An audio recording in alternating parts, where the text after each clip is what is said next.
السلام علیکم ورحمۃ اللہ وبرکاتہ۔ الحمد للہ رب العالمین،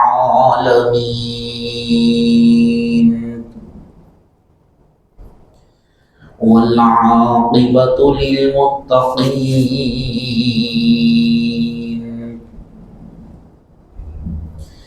والصلاة والسلام على سيد الأنبياء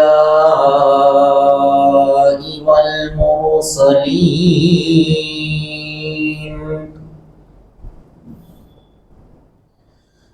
وعلى آله وأصحابه الطيبين الطاهرين۔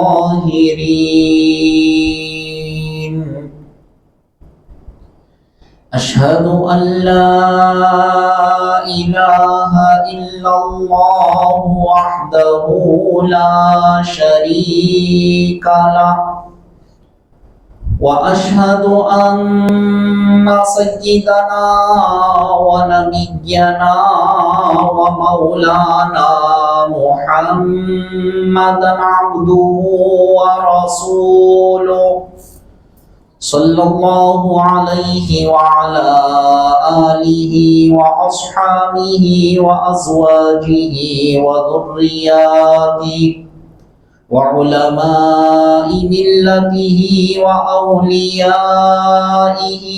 اجمعین، اما بعد، فأعوذ باللہ من الشیطان الرجیم، بسم اللہ الرحمن الرحیم۔ قل یا عبادی الذین اسرفوا علی انفسہم لا تقنطوا من رحمت اللہ، ان اللہ یغفر الذنوب جميعا، صدق اللہ مولانا العظیم۔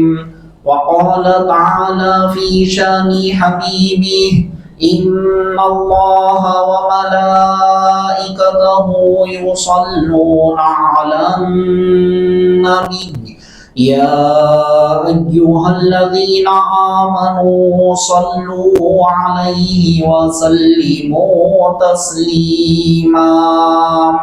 اللهم صل على سيدنا وشفينا ونبينا ومولانا محمد وعلى آل سيدنا محمد وبارك وسلم صلاة وسلاما عليك يا حبيبي يا رسول الله، صلى الله تعالى عليك وسلم۔ معزز سامعین کرام، محترم بزرگوں اور عزیز دوستوں، پروردگار عالم کا فضل احسان ہے، اس نے ہم گنہگاروں کو کالی کملی والے آقا حضور رحمت للعالمین شفیع المذنبین ارواحنا فدا مصطفیٰ صلی اللہ علیہ وسلم کا امتی بنایا۔ کرم ہے حق تعالیٰ کا، اس نے ہم گنہگاروں کو احکامات خداوندی کے تحت زندگی بسر کرنے کے لیے قرآن اور احادیث فقہ سے مالا مال فرمایا، اور آج ہم گنہگاروں کو اسی کے گھر میں، اسی کی بارگاہ میں سجدہ ریز ہونے کے لیے ہم اور آپ کو یہاں پر جمع فرمایا۔ معزز سامعین کرام، جیسا کہ آپ حضرات جانتے ہیں، یہ ماہ شعبان المعظم چل رہا ہے، اور اس کے بعد پھر وہ ماہ مبارک جس کو ہم سال بھر انتظار کرتے رہتے ہیں، رمضان المبارک میں ہم داخل ہوں گے۔ سرکار دو عالم صلی اللہ علیہ وسلم جیسا ہی رجب کا چاند دیکھتے تو یہ دعا کرتے تھے اللہم بارک لنا فی رجب و شعبان وبلغنا رمضان، اے اللہ ہم کو رجب میں برکت عطا فرما اور شعبان میں برکت عطا فرما، یعنی اس مہینے میں برکت عطا فرما، اور ہم کو وبلغنا رمضان، رمضان تک ہم کو پہنچا دے، یعنی ہماری عمر اتنی دراز فرما، ہماری عمر اتنی لمبی فرما، اتنی طویل فرما کہ ہم رمضان میں داخل ہو جائے۔ تو یہ دعا حضور علیہ الصلاۃ والسلام کیا کرتے تھے، اور جیسا ہی یہ ماہ مبارک داخل ہو جاتا، حضور علیہ الصلاۃ والسلام کثرت کے ساتھ روزہ رکھا کرتے تھے۔ اس ماہ مبارک کی فضیلتیں، برکتیں بہت ہیں، لیکن میں وہ تمام تفصیلات میں گئے بغیر صرف مختصراً آپ حضرات کے سامنے دو باتیں کرتے ہوئے پھر میں اپنی موضوع کی طرف آتا ہوں۔ حضور علیہ الصلاۃ والسلام کا یہ معمول تھا، رمضان کے بعد 11 مہینوں میں سب سے زیادہ روزے رکھتے ہوئے اس مہینے میں حضور علیہ السلام کو پایا جاتا تھا، اور کبھی کبھار حضور علیہ الصلاۃ والسلام شعبان کے روزوں سے رمضان المبارک کے روزوں کو ملا لیا کرتے تھے۔ لیکن ہمارے لیے یہ حکم ہے، یہ مہینہ جب آ جائے تو اس کے اندر کثرت کے ساتھ تم روزے رکھو، اللہ تعالیٰ کا قرب تم کو ملے گا۔ یہ نفل روزے ہیں، تو جتنا رکھو گے اتنا ہی تم اللہ تعالیٰ کے قریب ہوگے۔ لیکن ہمارے لیے رمضان المبارک کے شروع ہونے سے 1-2 دن پہلے ہم کو یہ روزے رکھنے سے منع کیا گیا، تاکہ تم اچھی طرح سے کھا پی کر رمضان میں داخل ہو۔ اسی لیے فقہاء اکرام بیان فرماتے ہیں شعبان المعظم کے 28، 29 یہ 2 دن روزے مت رکھے، اور پھر تم اچھی طرح سے تیار ہو کر کھا پی کر رمضان المبارک میں تم داخل ہو سکو۔ معزز سامعین اکرام، جب کثرت کے ساتھ حضور علیہ السلام اس مہینے میں روزہ رکھا کرتے تھے، تو اس مہینے کے اندر سرکار دو عالم صلی اللہ علیہ وسلم کے صدقے میں اللہ تبارک و تعالیٰ نے ہم کو ایک رات بھی عطا فرمایا، وہ رات ہے شب برات، جس کا معنی ہی یہ ہے چھٹکارے کی رات۔ برات یعنی بری ہو جانا، جیسا کہ عام طور پر سنتے بھی ہیں یہ شادی کی بارات ہے،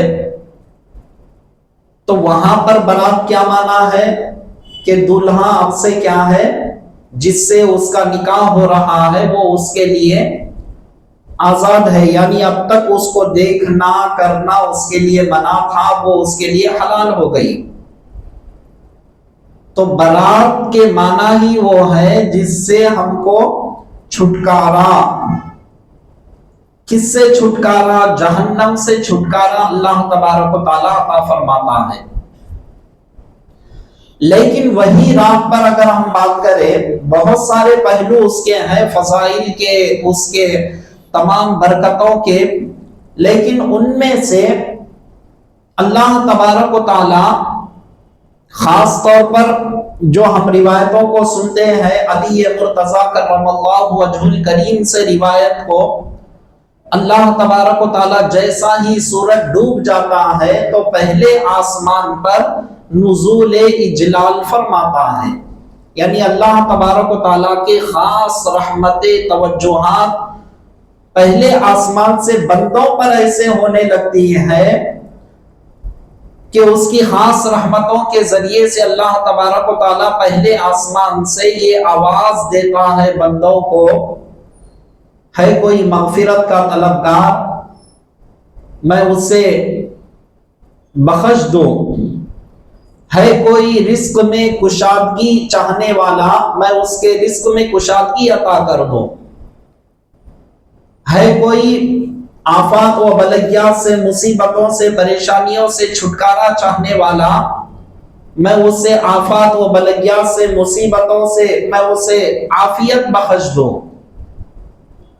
یہاں تک کہ حدیث پاک میں آتا ہے علا قضا علا قضا حتی یطلع الفجر، ہے کوئی ایسا بندہ، کیا کوئی ایسا بندہ ہے یا کوئی ایسا بندہ ہے، اللہ تبارک و تعالی رات میں بندوں کو ندا دیتا ہے، کب سے؟ جیسا ہی سورج ڈوب جاتا ہے، جب سے پروردگار عالم بندوں سے کہہ رہا ہے کہ کوئی مانگنے والے ہو تو مانگو۔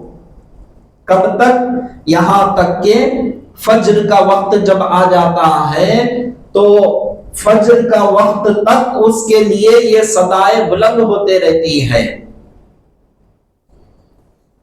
تو یہ صدائیں بندوں کو اللہ تبارک و تعالیٰ دیتا ہے، میرا دربار تمام لوگوں کے لیے کھلا ہوا ہے، لیکن اسی رات میں یہ بیان کیا جا رہا ہے کہ پروردگار عالم ہر بڑے سے بڑے گناہگار بندے کو بھی اللہ تبارک و تعالیٰ معاف کرے گا، لیکن ایک شرط ہے، وہ سچے دل سے رب کی بارگاہ میں توبہ کرے۔ احادیث کو اگر اٹھا کر دیکھیں گے، 14 ایسے لوگ ہیں جن کی توبہ کو اللہ تبارک و تعالیٰ برات کے دن مغفرت نہیں کرے گا ان لوگوں کو، اور ان کی توبہ کب تک قبول نہیں ہوگی؟ جب تک وہ سچے دل سے توبہ نہیں کریں گے ان کی توبہ قبول نہیں کی جائے گی۔ اب وہ 14 لوگوں کی جو فہرست بیان کی گئی ہے، اس میں سے بڑے بڑے گناہ والے بھی ہیں، اور بعض گناہ جس کو ہم چھوٹے سمجھتے ہیں وہ گناہ بھی اس کے اندر داخل ہے۔ ان میں سے جیسا کہ چند ہم روزمرہ ہمارے ذہنوں میں جو ہوتا ہے، شراب کا پینا، جوا کھیلنا، زنا کرنا، چوری کرنا، ڈاکہ ڈالنا، ماں باپ کا نافرمان، بدعقیدہ، مشرک، جادوگر، جادو کرانے والا، جادو کرنے والا، بے نمازی، ماں باپ کا نافرمان، یہ سارے لوگوں کی فہرست، کاہن، ایسے عقیدے رکھنے والے، یہ سب لوگوں کی فہرستوں کو اس کے اندر ذکر کیا گیا کہ مکمل 14 لوگ ایسے ہیں جن کی اللہ تبارک و تعالیٰ اس رات مغفرت نہیں کرے گا۔ لیکن اللہ تبارک و تعالیٰ کلام مقدس میں ارشاد فرما رہا ہے، خطبہ مسنونہ کے بعد جس کو میں نے آیت شریفہ تلاوت کا شرف حاصل کیا، خالق کائنات اس آیت شریفہ میں بیان فرما رہا ہے 24ویں پارے کے اندر، قل، اے حبیب آپ ارشاد فرما دیجئے، یا عبادی الذین اسرفوا، اے میرے بندو جو اپنے آپ پر جو ظلم کر بیٹھے، اپنے آپ پر جو ظلم کیے، اللہ تعالیٰ ایسے بندوں سے کہہ رہا ہے کہ یا عبادی، اے میرے بندو جو اپنے آپ پر ظلم کیے بیٹھے ہیں، لا تقنطوا من رحمت اللہ، اللہ تعالیٰ کی رحمت سے نا امید مت ہو، اللہ تعالیٰ کی رحمت سے مایوس مت ہو، اللہ تعالیٰ کی رحمت تمہارے لیے بھی ہے، لیکن شرط کیا ہے؟ پروردگار عالم ارشاد فرما رہا ہے، وہ شرط یہ ہے سچے دل سے بندہ توبہ کر کے وہ ساری چیزوں کو چھوڑ دے۔ لا تقنطوا من رحمت اللہ ان اللہ یغفر الذنوب جميعا، بے شک اللہ تبارک و تعالی انسان کے سارے گناہوں کو معاف فرما دیتا ہے، لیکن شرط کیا ہے؟ بندہ وہ گناہ کے اندر، جس گناہ کے اندر وہ ملوث ہے، وہ گناہ کو وہ چھوڑ دے، اللہ تبارک و تعالیٰ کی بارگاہ میں توبہ کرے۔ ایسے لوگوں کے لیے بھی برات کی رات میں کیا ہے؟ خوشخبری دی گئی کہ تمہارے لیے بھی اللہ نے آفر رکھا ہے۔ پہلے تو کیا کہا گیا؟ ان لوگوں کی مغفرت نہیں ہوگی، ان لوگوں کو اللہ تبارک و تعالیٰ نہیں بخشے گا۔ کون لوگ ہیں؟ تو وہ 14 لوگوں کی فہرست کو ذکر کیا گیا، جن میں سے فلاں فلاں فلاں فلاں یہ گناہ کرنے والا ہے، اس کی مغفرت نہیں ہوگی۔ پھر اور ایک گروہ کو اللہ تبارک و تعالیٰ نے بیان فرمایا کہ تمہارے لیے بھی مغفرت ہے، لیکن بشرطے کہ جس گناہ کے اندر تم ملوث ہو وہ گناہ کو تم چھوڑ دو، سچے دل سے توبہ کرو، استغفار کرو، تو اللہ تبارک و تعالیٰ تمہارے لیے بھی آسمان میں توبہ کے دروازوں کو اللہ نے کھلا رکھا ہے۔ حضور علیہ السلام ارشاد فرماتے ہیں بندے کے لیے پروردگار عالم توبہ کے دروازے اس وقت تک کھلا رکھا جب تک یہ سورج مغرب سے طلوع نہ ہو جائے۔ کیا مطلب؟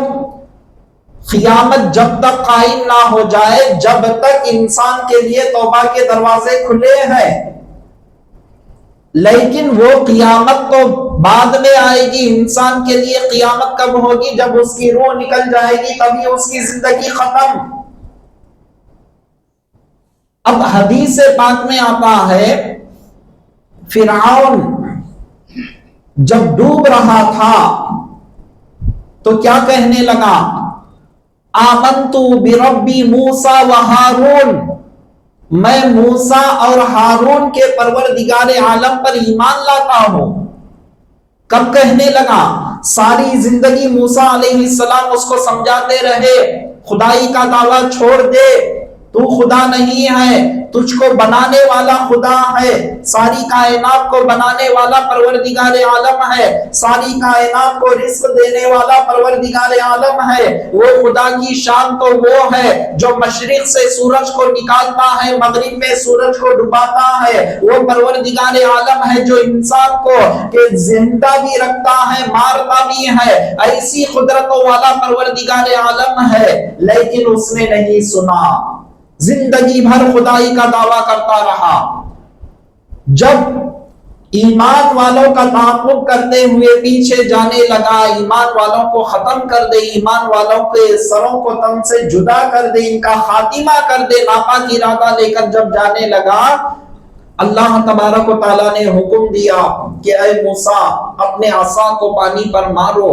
حضرت موسیٰ علیہ السلام اپنی لکڑی کو، اپنی عصا کو پانی پر مارتے ہیں، ان لوگوں کے لیے راستے بن گئے، 12 چشمے نکلے ان کے پینے کے لیے، اور ہر ایک کے لیے الگ الگ راستہ بن گیا۔ وہ آسانی کے ساتھ سمندر سے جب پار ہو گئے، اب فرعونیوں نے دیکھا کہ یہ سمندر میں سے آسانی کے ساتھ جا رہے ہیں، ہم بھی ان کے پیچھے جائیں گے اور ان کو ختم کر دیں گے۔ ناپاک ارادہ لے کر جیسا ہی سمندر میں گھوڑوں کو دوڑاتا ہے، اللہ تبارک و تعالیٰ سمندر سے حکم دیتا ہے میں نے تجھے راستہ فراہم کرنے کے لیے کہا، موسیٰ پر ایمان لانے والوں کے لیے، ایمان وہ ایمان والوں کے لیے تیرے لیے راستہ فراہم کرنے کے لیے کہا۔ اب تجھ میں ایسے غدار آ رہے ہیں جو خدائی کا دعویٰ کرنے والا ہے کہ اے سمندر تو مل جا۔ اللہ تبارک و تعالیٰ نے سمندر سے حکم دیتا ہے کہ مل جا، تو سمندر ملتا ہے تو وہ ڈوبنے لگا۔ جیسا ہی ڈوب رہا تھا، جان کو بچانے کے لیے کہنے لگا کہ میں آمنت بربی موسیٰ و ہارون، میں موسیٰ اور ہارون کے پروردگار عالم پر ایمان لاتا ہوں۔ کیا اس کا ایمان لانا قابل قبول ہوا؟ نہیں ہوا، مر گیا۔ سمندر بھی اٹھا کر اس کو پھینک دیا۔ مصر کے اندر میوزیم کے اندر ابھی بھی اس کی لاش رکھی ہوئی ہے۔ اللہ تبارک و تعالیٰ اس کی لاش کو قیامت تک کے آنے والوں کے لیے عبرت بنا دیا۔ جو خدائی کا دعویٰ کرتا ہے اللہ کو چھوڑ کر، معبودان باطل کی پرستش کرنے والے کی ہی اللہ کے پاس مغفرت نہیں ہے، سارے گناہ کو وہ بخش دے گا، شرک کرنے والے کو اللہ تبارک و تعالیٰ معاف نہیں کرے گا۔ لیکن یہ تو خود ہی خدا کا دعویٰ کر رہا ہے، اللہ تبارک و تعالیٰ اس کی لاش کو اللہ تبارک و تعالیٰ عبرت کے طور پر رکھا، یہ ایسی لاش ہے، یہ ایسا ہے جس کو سمندر بھی اپنے اندر لینا قبول نہیں کیا، زمین بھی اپنے اندر لینا جس کو قبول نہیں کر رہی ہے، کہ اس کی لاش کو دیکھ کر عبرت حاصل کرو، اور خدائی کا دعویٰ کرنے والے توبہ کر کے اللہ تبارک و تعالیٰ کی ذات پر ایمان لائے، حضور علیہ السلام کی ذات اطہر پر ایمان لائے، اللہ تبارک و تعالیٰ اس کو آج تک محفوظ رکھ دیا۔ اس کو دیکھ کر بندے اپنے آپ کی اصلاح کرے۔ تو الغرض معزز سامعین کرام، اس وقت جو ایمان لانے کا دعویٰ کیا تو اللہ تبارک و تعالیٰ اس کے ایمان کو قبول نہیں کیا۔ کیوں ایمان لانے کا دعویٰ کیا؟ کہ موت سے بچنے کے لیے جب وہ ڈوب رہا تھا، میں اگر کلمہ پڑھوں گا، میں ایمان لاؤں گا تو میں بچ جاؤں گا، جب تک اس نے ایمان نہیں لایا۔ تو یاد رکھیں عزیزان محترم، اسی لیے حضور علیہ السلام بیان فرماتے ہیں، انسان کی توبہ اس وقت تک قبول ہوتی ہے جب تک اس کے گلے کے اندر غرغرہ نہ پڑ جائے۔ حدیث پاک کا مفہوم کیا ہے؟ کہ حدیث پاک میں یہ بیان فرمانا چاہ رہے ہیں کہ بندہ جب بھی توبہ کرے گا اس کی توبہ قبول ہوگی، لیکن اس پر ایسا وقت آ جائے گا کہ وہ غرغرہ کرتا ہوا رہے گا، یعنی سکرات کا عالم ہو جائے گا۔ تو ایسے وقت میں وہ توبہ کرے گا، موت کے فرشتوں کو دیکھ کر وہ توبہ کرے گا تو اس کی توبہ قبول ہونے والی نہیں ہے۔ تو اسی لیے وہ وقت کب آئے گا مجھے اور آپ کو نہیں معلوم۔ انسان اچھا خاصا کئی واقعات کو آپ دیکھ رہے ہیں، کوئی مسجد میں آئے، نماز فجر ادا کرنے کے لیے لیٹے تو اللہ کے پیارے ہو گئے، کوئی گئے حادثے کا شکار ہو گئے تو اللہ کے پیارے ہو گئے۔ کتنے واقعات، نوجوان، کتنے ایسے نوجوان ہیں کہ باپ باحیات ہے، باپ کے سامنے بیٹا چلا گیا۔ اسی لیے انسان کے لیے اللہ کے پاس ایک قانون ہے، دنیا میں آنے کے لیے ترتیب اللہ نے دے دیا، ماں باپ، اس کے بعد بیٹا، جانے کے لیے کوئی ترتیب نہیں، بیٹا پہلے بعد میں آیا، بعد میں جانا چاہیے، کوئی ترتیب نہیں۔ چھوٹا سا بچہ ہے، شیرخوار ہے، چلا گیا۔ کتنے ایسے واقعات آپ خود اپنی آنکھوں سے دیکھ رہے ہیں۔ تو الغرض بتانا یہ ہے، تو وہ وقت آنے سے پہلے حضور علیہ السلام بیان فرما رہے ہیں کہ جب موت کا وقت اس کے لیے آ جائے گا، توبہ کرے گا، استغفار کرے گا اپنے گناہوں سے، لیکن اس کی توبہ قبول نہیں کی جائے گی۔ وہ وقت آنے سے پہلے ہم کو توبہ کرنے کی ضرورت ہے۔ تو وہ وقت کب آئے گا ہم کو نہیں معلوم، تو ہم کو ہر آن ہر گھڑی کیا کرنا چاہیے؟ رب کی بارگاہ میں توبہ استغفار کرتے رہنا چاہیے کہ مولا مجھے معاف فرما دے، معاف فرما دے۔ لیکن غور کرے عزیزان محترم، اس میں ہر بندہ یہ چاہتا ہے، ہر بندہ اپنے آپ میں ایک عجیب سی فیلنگ کو یہ محسوس کرتا ہے، میں کون سا گناہگار ہوں جو توبہ کروں، میں تو 5 وقتہ نمازی ہوں، میں تو حلال رزق کما لیتا ہوں، بیوی بچوں کا پیٹ بھر لیتا ہوں، میں کون سا گناہگار ہوں میں توبہ کروں۔ یہ جو اندر آدمی کے اندر جو کیفیت پیدا ہو رہی ہے، سمجھو یہ کیفیت شیطان کی طرف سے پیدا ہو رہی ہے۔ رحمان کے بندے کون ہوتے ہیں؟ ہر آن ہر گھڑی رب کی طرف متوجہ ہوتے ہیں، عبادتیں کرتے بھی ہیں تو عبادتوں پر فخر نہیں ہوتا، ہر آن یہی کہتے کہ مولا ہماری عبادتوں کو تو اپنی بارگاہ میں قابل قبول فرما لے۔ یہ کیفیت ایمان والوں کی کیفیت ہوتی ہے. کبھی یہ نہیں ہوتا کہ میں 5 وقتہ نمازی ہوں، میں اللہ کا کلام پڑھنے والا ہوں، کبھی اس پر فخر نہیں ہوتا. ہر آن ان کے اندر عاجزی ہوتی ہے، انکساری ہوتی ہے، خاکساری ہوتی ہے، مولا کی طرف رجوع ہوتے ہیں، کہتے ہیں کہ مولا جو بھی ہم جو کر رہے ہیں یہ کرنے کی صلاحیت بھی تو نے پروردگار ہم کو بخشی ہے، اور مولا جب تو نے ہمیں صلاحیت بخشی ہے تو اس کو تو ہی اپنی بارگاہ میں قابل قبول فرما. یہ کیفیت ہمارے اندر ہونا چاہیے. حضور علیہ الصلوۃ والسلام جن کے صدقے میں ساری کائنات بنی گئی، رات بھر کھڑے ہو کر عبادت کرتے تھے. اما عائشہ صدیقہ رضی اللہ تعالی عنہا بیان فرماتی ہیں حضور علیہ السلام کے قدم مبارک میں ورم آ جاتا، یعنی قدم مبارک حضور علیہ السلام کے سوج جاتے تھے، رات بھر کھڑے ہو کر اللہ کی عبادت کر رہے ہیں. اما عائشہ صدیقہ رضی اللہ تعالی عنہا بیان فرماتی ہے یا رسول اللہ اتنی عبادت کرنے کی کیا ضرورت ہے، جبکہ اللہ نے آپ کے صدقے میں آپ کی امت کو بخش رہا ہے، تو آپ کو اللہ نے اتنا بڑا مقام و مرتبہ عطا فرمایا، آپ اتنی عبادت کیوں کر رہے ہیں؟ تو حضور علیہ السلام کیا بیان فرماتے ہیں، اے عائشہ کیا میں رب کائنات کا شکر گزار نہ بنوں، میں اللہ کا شکر گزار بندہ نہ بنوں؟ کیا کیفیت ہے، غور کرے عزیزان محترم.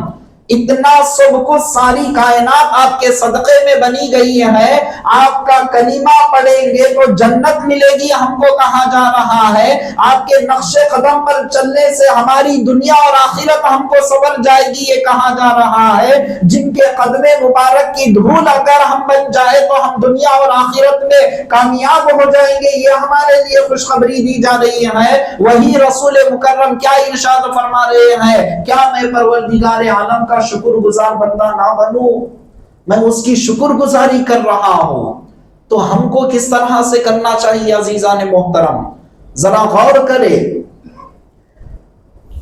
ہر وہ بندہ جس گناہ کے اندر ملوث ہو، وہ بندہ وہ گناہ کو چھوڑنا سب سے پہلے اس کے لیے ضروری ہے. توبہ کے اصول ہے، کچھ توبہ کے کچھ قوانین ہے. وہ قوانین وہ اصول یہ ہے، سب سے پہلے جس سے بھی بندہ توبہ کر رہا ہے وہ گناہ کو سب سے پہلے چھوڑ دے، رب کی بارگاہ میں متوجہ ہو، مولا فلاں گناہ سے میں توبہ کرتا ہوں، فلاں گناہ سے پروردگار مجھے معاف فرما دے. اور یہ توبہ استغفار ہونے کے بعد وہ گناہ کو آئندہ نہ کرے، اللہ تعالیٰ کی ذات سے امید رکھے تو اللہ تبارک و تعالیٰ اس کی توبہ کو قبول فرمائے گا. اور معزز سامعین اکرام، حضور علیہ السلام بیان فرماتے ہیں جب بندہ توبہ کرتا ہے تو اس کے اندر یہ کیفیت پیدا ہونا چاہیے، اپنے آپ کو رب کی بارگاہ میں عاجزی، انکساری، خاکساری کے ساتھ پیش کرتے ہوئے مولا مجھے معاف فرما دے. یہ دل کے اندر کیفیت بندے کی پیدا ہونا چاہیے، اور اپنے آپ کو ہر گھڑی ہر آن بندہ رب کی طرف ایسا متوجہ ہونا چاہیے کہ بندے کے اندر یہ کیفیت ہونا چاہیے کہ مولا مجھے معاف فرما دے. اور پھر رب سے امید بھی رکھنا چاہیے، ایسا نہیں کہ رب سے امید بھی نہیں رکھی جا رہی ہے، ایسا بھی نہیں، کیونکہ ایمان کی تعریف ہی وہ بیان کی گئی ہے، الایمان بین الخوف والرجاء. ایمان کیا ہے؟ بندے کے اندر اللہ کا خوف بھی ہو، اللہ کی ذات سے امید بھی ہو.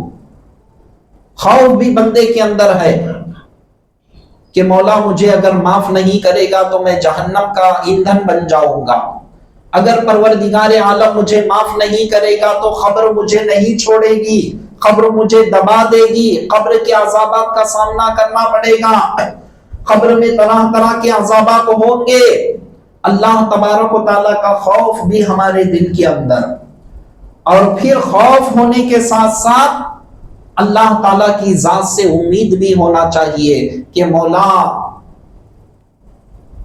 میرا مولا ہے، میرا پروردگار عالم ہے، ہم اس کے بندے ہیں، وہ پروردگار ہم کو معاف ضرور کرے گا، یہ امید بھی ہمارے دل میں ہونا چاہیے۔ آج ہماری کیفیت کیا ہے؟ ایک ہی طرف ہم چلے جاتے ہیں، اگر امید رکھے تو ایسی امید رکھتے ہیں، ایسی امید رکھتے ہیں، عام لفظوں میں اگر کہا جائے تو اپنے آپ کو یہ سمجھتے ہیں میرے لیے 100 خون معاف ہے، اس طرح سے برائیاں کرتے ہوئے چلے جاتے ہیں۔ امید ہمارے اندر ہو تو ایسی ہے، اللہ معاف کرنے والا، جو چاہے کرو، کرتے ہوئے چلے جاتے ہیں۔ اب بعض بندوں کو خوف کا جب معاملہ آتا ہے تو اتنا خوف اللہ کی ذات سے یہ امید ہی نہیں ہوتی کہ مولا مجھے بخشے گا، مجھے معاف کرے گا، یہ امید ہی دل کے اندر سے ختم کر دیتے ہیں۔ ایمان اس کا نام نہیں ہے، ایمان ہے اس کا نام جو بندے مومن کے دل میں خوف بھی ہو، رجا بھی ہو، یعنی خوف بھی ہو اللہ تعالیٰ کا، اللہ تعالیٰ کی ذات سے امید بھی ہو، میرا پروردگار مجھے معاف بھی کرنے والا ہے اور میرا پروردگار مجھے عذاب بھی دینے والا ہے۔ یہ دو کیفیت ہمارے اندر ہونا۔ اور معزز سامعین اکرام، حضور علیہ السلام اسی لیے بیان فرماتے ہیں کہ توبہ ایک ایسی چیز ہے انسان کے دل کو نرم کر دیتی ہے۔ مقدس رات آنے والی ہے شب برات کی، تو ہم کو کیا کرنا چاہیے؟ سچے دل سے توبہ اگر کر کے رب کی بارگاہ میں آنسوؤں کو بہائیں گے، گڑ گڑائیں گے، توبہ کریں گے، اللہ تعالیٰ یقیناً اس رات میں ہماری بخشش کرے گا۔ بہت سارے تفصیلات ہیں لیکن میں صرف ایک ہی موضوع کو آپ کے سامنے بیان کر رہا ہوں۔ سرکار دو عالم صلی اللہ علیہ وسلم ہم کو آداب سکھائے، تم دعا کس طرح سے کرو، رب کی بارگاہ میں توبہ کس طرح سے کرو، ہر چیز کے ہم کو آداب بتائے۔ دعا شروع ہو ہماری تو کیسی شروع ہو؟ سب سے پہلے الحمدللہ رب العالمین، تمام تعریف اس پروردگار عالم کے لیے ہے جو ساری کائنات کا پروردگار عالم ہے۔ سب سے پہلے رب کی تعریف بیان کرے، اس کے بعد حضور علیہ السلام کی ذات اطہر پر درود پاک پیش کرے۔ ہمارا معاملہ کیا ہے؟ ہاتھ اٹھاتے ہیں، مولا نوکری نہیں ہے نوکری دے دے، کاروبار میں برکت نہیں ہے برکت دے دے، میری عمر بڑھا دے، ایک بنگلہ ہے دوسرا بنگلہ دلا دے، میرے قرضے ادا کر دے، فلاں دے، بس شروع ہو جاتے ہیں۔ کرو، کرنا ہے رب کی بارگاہ سے بھیک مانگنا ہے، وہی ایک در ہے، ہر بندے کو مانگنا ہے، لیکن اس کے کچھ آداب بھی ہم کو سیکھنے کی ضرورت ہے۔ ایک بندہ مومن ایسا خود غرض بھی ہو رہا ہے وہاں پر، ساری دعائیں اپنے لیے کرتا ہے، ایک بندے مومن کے لیے دعا کے لیے اس کے ہاتھ نہیں اٹھتے۔ یاد رکھے ایک حدیث پاک میں یہاں تک ذکر کیا گیا، ایک بندہ ایسا ہے جو سب کے لیے دعا کرتا ہے، سب کے لیے دعا کرتا ہے، خود کو مانگنے کے لیے اس سے فرصت ہی نہیں ہوتی۔ مطلب کیا؟ سب کو مانگتے ہوئے اس کا وقت ختم ہو جاتا ہے۔ مولا فلاں بندہ بیمار ہے اسے شفا دے دے، مولا فلاں بندہ مقروض ہے اس کے قرضوں کی ادائیگی فرما دے، فلاں بندہ فلاں، مولا فلسطین کے اندر مسلمان اس طرح سے مارے جا رہے ہیں، مولا ان کی مدد فرما، فلاں جگہ مدد فرما۔ یہ مانگتے ہوئے خود کے لیے مانگنے کے لیے وقت نہیں ہوتا۔ حضور علیہ السلام بیان فرما رہے ہیں اللہ تبارک و تعالیٰ اس بندے کو جو حاجت ہے اللہ تعالیٰ بغیر مانگے اللہ تعالیٰ پوری کر دیتا ہے۔ تو اسی لیے جب ہماری دعا جب ہم کریں تو ایک بندے مومن کے لیے بھی کرنے کی ضرورت ہے۔ ہر ہمیشہ ہمارے لیے ہی دعا ہم کر لیں گے، دیگر مسلمانوں کے لیے دعا نہیں کریں گے، ظالم حکومت کے بیجا قوانین سے حفاظت کے لیے دعا نہیں کریں گے۔ کئی ایسے مقامات ہیں جہاں پر اللہ کے گھروں کو توڑا جا رہا ہے، ہماری درگاہوں کو نشانہ بنایا جا رہا ہے، ہمارے مسلمانوں کے کاروباروں کو نشانہ بنایا جا رہا ہے۔ کئی ایسے مقامات ہیں جہاں پر مسلمانوں پر ظلم و زیادتی ہو رہی ہے، ان کے لیے کب دعا کرے؟ حضور علیہ السلام اسی لیے بیان فرما رہے ہیں، وہ بندہ ان کے لیے جب مانگے گا تو اللہ تعالیٰ اس کی ضرورت کو خود بخود پوری کر دیتا ہے۔ تو یاد رکھیں عزیزان محترم، سرکار دو عالم صلی اللہ علیہ وسلم بیان فرما رہے ہیں دعاؤں کے آداب یہ ہے، سب سے پہلے اللہ کی حمد و ثنا بیان کرو، اور تمہارے ہاتھ جب اٹھے ہو تو تمہارے ہاتھ آسمان کی طرف اٹھائے۔ تمہاری نمازوں کا قبلہ مکہ المکرمہ ہے، خانہ کعبہ ہے، لیکن تمہاری دعاؤں کا قبلہ آسمان ہے، تم آسمان کی طرف ہاتھوں کو اٹھاؤ، اپنے دونوں ہتھیلیوں کو بالکل سیدھا رکھتے ہوئے آسمان کی طرف اٹھاؤ۔ یہاں پر ایک بات یاد آ گئی، آپ کے سامنے کہہ دیتا ہوں، آج کل نئے نئے طریقے لوگ نکال رہے ہیں۔ قبرستان جائے، بیچارے مردے کو دفن کر دیتے ہیں، کرنے کے بعد کہتے ہیں قبلے کی طرف پلٹو، دعا کرنے کے لیے قبلے کی طرف پلٹو۔ کیوں نماز پڑھی جا رہی ہے قبلے کی طرف پلٹنے کے لیے؟ کیوں قبلے کی طرف پلٹے؟ قبر سامنے ہے، بیچارہ دنیا کو چھوڑ کر گیا، وہاں سوال جواب ہونا ہے، قبر کی منزل میں وہ بیچارہ کامیاب ہونا ہے، تو اس کے لیے قبر کے سامنے ہاتھ اٹھا کر دعا کرے تو کس نے منع کیا؟ ہم کو تو ان کے لیے دعائیں کرنا حضور علیہ السلام سکھا رہے ہیں۔ اب آپ سنیں گے برات کی رات میں حضور علیہ السلام کا عمل کیا تھا۔ اما عائشہ صدیقہ رضی اللہ تعالی عنہ بیان فرماتی ہے، حضور علیہ السلام کو میں اپنے حجرے میں اپنے بستر پر نہیں پائی، جیسا ہی میری آنکھ کھلی تو میں آپ کو تلاش کرنے کے لیے نکلی۔ میرے ذہن میں یہ گمان آیا کہیں حضور علیہ السلام کوئی اور ازواج مطہرات کے پاس تشریف لے گئے ہوں گے، تو میں جب جاتی رہی تو میں کیا دیکھتی ہوں کہ حضور علیہ السلام جنت البقیع کے قبرستان کے اندر میں نے پایا۔ سرکار دو عالم صلی اللہ علیہ وسلم اما عائشہ صدیقہ رضی اللہ تعالی عنہ کو دیکھتے ہیں تو بیان فرماتے ہیں، اے عائشہ، کیا تم اس بات سے ڈر رہی ہے اللہ اور اس کے رسول تمہارے لیے خیانت کریں گے؟ پھر اس کے بعد بیان فرما رہے، تم جانتی ہو یہ رات کون سی ہے؟ یہ رات ایسی رات ہے اللہ تبارک و تعالی غروب، جب سورج غروب ہو جاتا ہے پہلے آسمان پر نزول اجلال فرماتا ہے اور بندوں سے اعلان کرتا ہے کوئی مغفرت کا طلبگار ہے، کوئی رزق میں کشادگی طلب کرنے والا ہے، کوئی آفات و بلیات و مصیبتوں میں پریشانیوں میں مبتلا، تو ایسے بندوں کو اللہ تبارک و تعالیٰ ندا دیتا ہے، آواز دیتا ہے، مانگو مانگو، میں تمہاری تمام ضرورتوں کو پوری کروں گا۔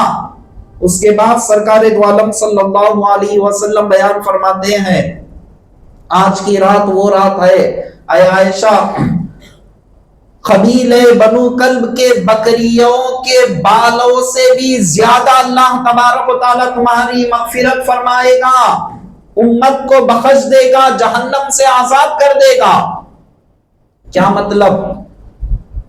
ایک قبیلہ تھا جس قبیلے کے اندر بکریاں بہت زیادہ ہوا کرتی تھی، قبیلے بنو کلب جس کو کہا جاتا تھا، عرب کے اندر بہت مشہور تھا، جن کے اندر بکریوں کا ریوڑ بہت زیادہ تھا۔ حضور علیہ السلام بیان فرما رہے ہیں، وہ بکریوں کے کھال پر جتنے بال ہوتے ہیں وہ بالوں کی تعداد کے برابر بھی نہیں، اس سے بھی زیادہ اللہ تعالیٰ آج کی رات کیا کرے گا؟ جہنمیوں کو جہنم سے آزاد کرے گا، گنہگاروں کی مغفرت کرے گا۔ آپ اندازہ لگائے عزیزان محترم، ایک بکری کے چمڑے پر کتنے بال ہوں گے، اور وہ عرب کے اندر بکریوں کا ریوڑ اتنا مشہور، سب سے زیادہ بکریاں اس ریوڑ کے اندر ہوتی، تو وہ بکرے اتنے ہوتے، اتنے جانور ہوتے، تو حضور علیہ السلام بیان فرما رہے ہیں کہ ان کی کھال پر جتنے بال ہے اس سے بھی زیادہ اللہ تبارک و تعالی مغفرت فرمائے گا۔ تو جنت البقیع جا کر حضور علیہ السلام کیا کیے؟ تمام مرحومین کے لیے دعائیں کر رہے تھے۔ تو ہمارے لیے بھی کیا ہے؟ مرحومین کے لیے دعائیں کرنا، ایصال ثواب کرنا، صرف وہ ٹائٹل کے پیچھے ہی نہیں رہنا کہ مردوں کی عید کہاں سے ثابت ہے، کیا قرآن میں ہے یا حدیث میں ہے، ٹائٹل کو بازو میں رکھو۔ ہم ایسے بھلکڑ انسان ہے، انسان مرنے کے بعد اس کو چھوڑ دیتے ہیں۔ تو ہمارے بڑے بزرگوں نے کیا کیا؟ ایک ٹائٹل رکھ دیے کہ کم از کم اس کو دیکھ کر اپنے مرحومین کو یاد کر کے ایصال ثواب پہنچائے۔ یہی مقصد ہے، ایصال ثواب پہنچانا مقصد ہے۔ یہ مردوں کی عید کہہ کر اس لیے ٹائٹل دے دیے کہ نہ اولوں کی عید نہ اس بات، یہ جو لفظ ہے قرآن حدیث سے ثابت نہیں ہے، میں کھلم کھلا آپ کے سامنے کہہ رہا ہوں، صرف اس لیے بیان کیا گیا، اس لیے ایک ٹائٹل دیا گیا۔ بھولنے والے کم از کم جن کے لیے زندگی ساری لگا کر ماں باپ چلے گئے، وہ ماں باپ کو یاد کرے، ان کے لیے دعائیں مغفرت کرے، یہ مقصد ہے۔